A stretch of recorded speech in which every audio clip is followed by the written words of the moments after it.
I'm a Navy SEAL. Commander hit a female soldier during drill part 1. The sun hadn't fully risen yet, but the training compound was already alive with the sharp clatter of boots, metal lockers slamming shut, and the low hum of soldiers preparing for another grueling day. Inside Hangar 12, one of the largest and harshest drill arenas on base, a group of 40 soldiers stood at attention on the cold concrete floor. Their uniforms were crisp, their stances rigid, but the tension in the air was unmistakable. Everyone knew today's drill was going to be brutal. Commander Briggs, the man in charge, was notorious across the base. A Navy SEAL with 20 years of combat experience, he carried himself like a man forged in conflict. His muscles looked carved from steel, his jaw was sharp enough to cut glass, and his voice had the ability to silence a room instantly. And today, he was in a particularly unforgiving mood. He paced the line slowly, boots echoing in long, controlled steps. Discipline is not optional, he barked. Weakness is not tolerated. And excuses, he stopped, turning sharply toward the soldiers. Excuses get people killed. No one dared blink. At the center of the formation stood Lieutenant Area Hale, a quiet, focused, and highly disciplined soldier. She wasn't a SEAL, not officially. Her file labeled her as a communications specialist. What the file didn't say, what most people didn't know, was that Area had spent years in a covert joint operation program, training alongside elite units, mastering defensive combat methods that few SEALs were aware even existed. But Area kept a low profile. Her composure was her weapon, and her silence was her armor. As Briggs approached her, she held her gaze forward, neither flinching nor shifting her stance. This alone seemed to irritate him. "You," he growled, stopping right in front of her. His face was inches from hers. "You think staying quiet makes you strong?" "No, sir," Area replied calmly. "Then what the hell are you doing?" He circled her like a predator sizing up prey. "You follow orders, you move when I tell you to move, you breathe when I tell you to breathe. Understood?" Area didn't like confrontation, but she wasn't afraid of it either. "Yes, sir." But Briggs wanted a reaction. He thrived on breaking people, especially those he believed were too calm. To him, calmness meant defiance. The other soldiers shifted uncomfortably. Everyone sensed where this was heading. "Let's see your combat stance," he commanded. Area stepped forward, placed her feet shoulder-width apart, and positioned her hands with perfect form, precise, balanced, centered. It was the stance of someone trained far beyond the basics. Briggs noticed this immediately. His eyes narrowed. "Who taught you that?" "Standard training, sir." He scoffed. "No, that's not standard. That's advanced. That's something else." He leaned in. "You trying to show off?" "No, sir." Briggs felt challenged. That was his weakness. He needed control, absolute, unquestionable control. And Area, without trying at all, was threatening it. He raised his voice so everyone could hear. "You think you're better than your unit? Better than me?" Area swallowed softly. "I think I am here to learn, sir." That sentence, logical, respectful, harmless, set him off like a detonator. In a flash of anger, Briggs struck her across the face. The room froze. The slap echoed through the hangar like a gunshot. Soldiers' eyes widened. Even the air seemed to stop moving. No one had expected him to go that far. Not even him, perhaps, but now the line had been crossed, and the next few seconds would change everything. Area's head turned slightly from the impact, but she didn't fall. She didn't even step back. Slowly, she straightened her posture, eyes steady, jaw tight, breath steady. She looked at Briggs not with fear, but with a calmness so sharp it cut through his rage. For the first time that morning, Commander Briggs felt something he wasn't used to feeling, uncertainty, because in that split second, when her eyes locked onto his, he realized something: this soldier was not who he thought she was.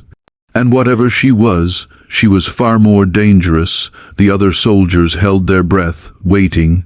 In 5 seconds, everything would explode. I'm a Navy SEAL. Commander hit a female soldier during drill part 2 for a full second after the slap. Hangar 12 was silent, so silent that the far-off hum of the ventilation system felt thunderous. No one dared move. No one dared even blink. What had just happened crossed every line in every training manual, yet none of the soldiers had the authority or the courage to step in, except one. Area Hale did not rub her cheek. She didn't gasp, didn't flinch, didn't even shift her breathing. She simply looked back at Commander Briggs with a calm, unnerving steadiness. The sting on her skin was nothing compared to the boiling storm inside her. But even then, she controlled it. Discipline wasn't something she performed, it was something she was. Briggs, still fueled by anger and ego, mistook her silence for submission. Big mistake. I asked you a question, he snapped. Do you think you're better than your commanding officer? Area's voice was level, cold, and dangerously measured. No, sir. I think striking an unarmed soldier during a drill violates protocol. Gasps rippled across the formation. Briggs' face flushed a deep red. He wasn't used to being challenged, especially not by someone lower in rank.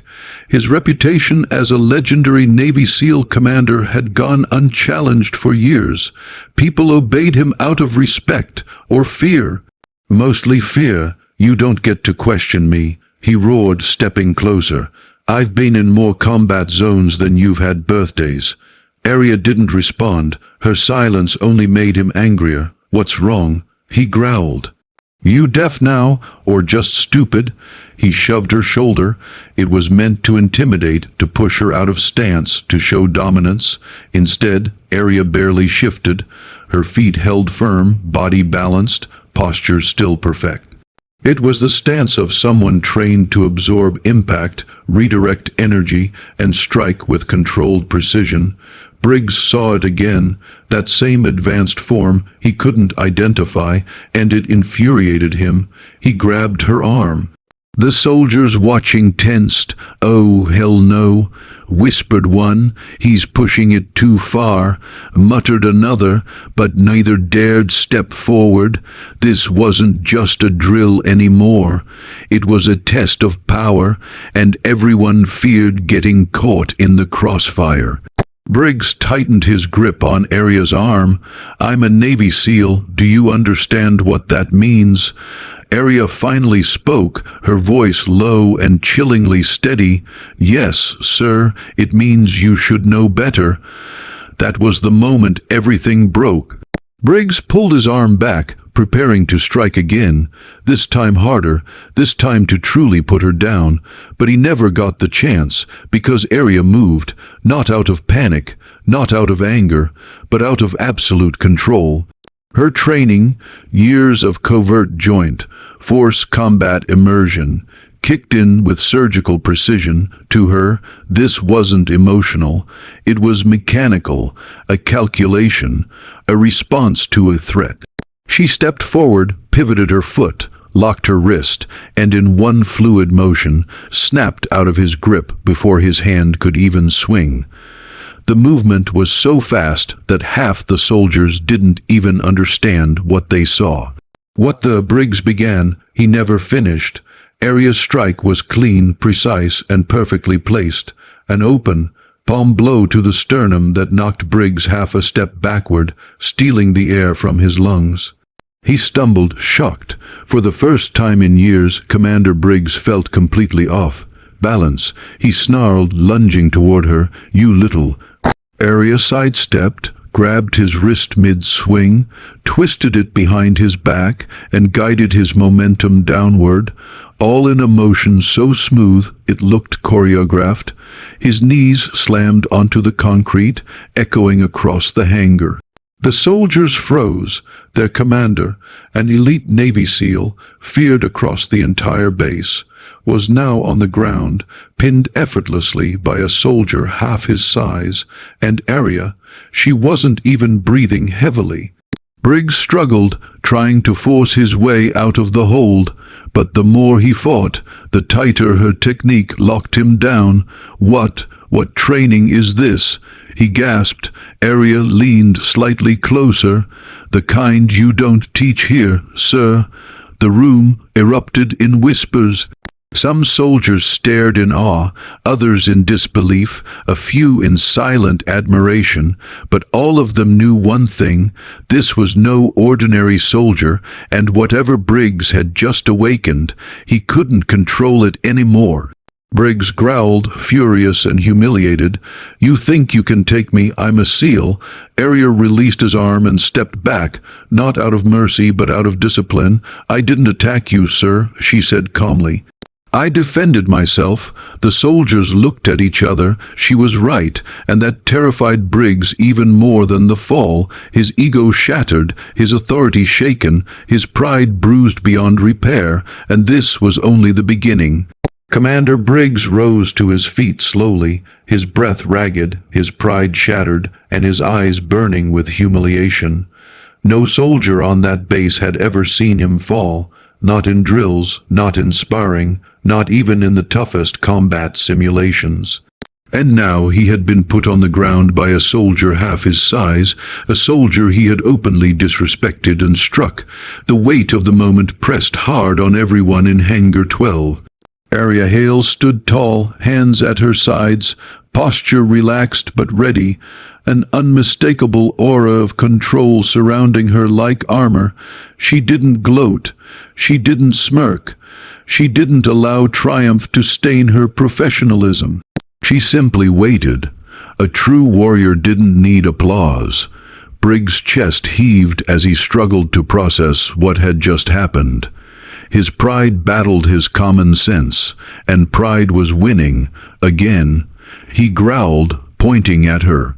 "We're doing this again." "Sir, the drill is over," Arya replied. "I said again." He roared, charging at her like a bull. This time, Arya didn't wait. She stepped in, grabbed his wrist, rotated her shoulder, and redirected his attack with almost invisible effort.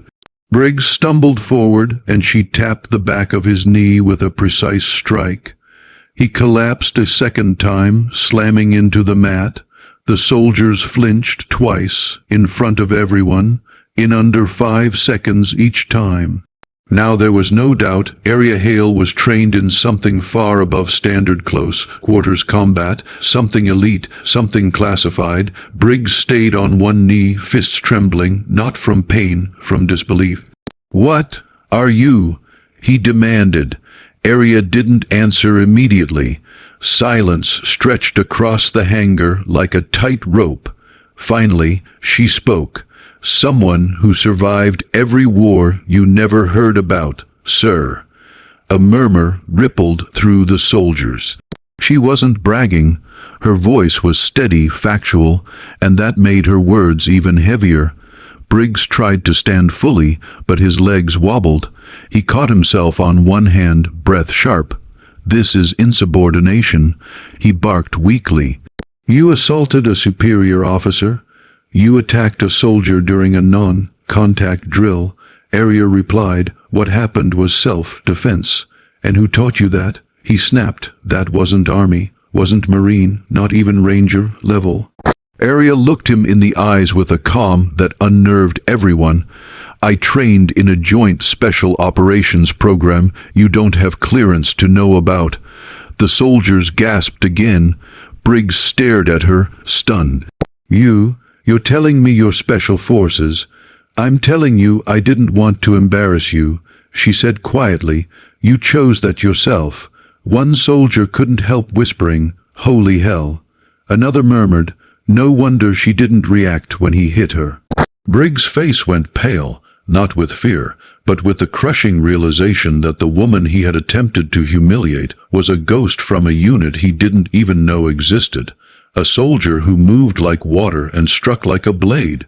A soldier he should never have provoked. He pushed himself up fully, wobbling but standing. "Why are you here? Why hide your background?" Arya folded her hands behind her back. "I'm here because sometimes the best warriors stay invisible. Titles don't matter." Her voice was softer now, almost compassionate. "And I didn't want your team to fear you. I wanted them to follow you." The impact of her words hit harder than any punch. Briggs looked around. For the first time, he saw the faces of his soldiers clearly. Fearful, disappointed, uncertain. Not because of Arya, because of him. His leadership, his control, his authority. Everything had cracked in one morning. Arya stepped forward. She lowered her voice so only he could hear, even though the entire hangar strained to listen. "You have the experience, you have the strength, you can still be the leader they need." Her expression softened, but her gaze remained firm. "But today, you taught them fear, not discipline. Fear breaks units, sir. It doesn't build them." Briggs swallowed hard. No one had spoken to him like this in years. No one had dared, yet here she was, humble, steady, and brutally honest. He felt the truth of her words cutting deeper than any strike. For a long moment, he closed his eyes, inhaling deeply. When he opened them again, the anger was gone. Something else had taken its place, respect. He nodded slowly. "Lieutenant Hale, I owe you an apology." The soldiers stiffened in shock, a SEAL commander apologizing. Arya bowed her head slightly. "Training is stressful. Emotions happen. You're forgiven." Briggs let out a breath that felt like it had been trapped for years. "Will you teach the unit what you know?" The whispering turned into stunned silence. Arya's lips curved into the faintest, most disciplined smile. "If you lead with respect, sir, I'll teach them everything." Briggs extended his hand. Arya shook it, and just like that, the mood in Hangar 12 shifted, from tension and fear to quiet admiration. Because that day, everyone learned something important. A true warrior doesn't dominate. A true warrior elevates everyone around them, and Arya Hale, silent, humble, unstoppable, had just changed the entire base in 5 seconds.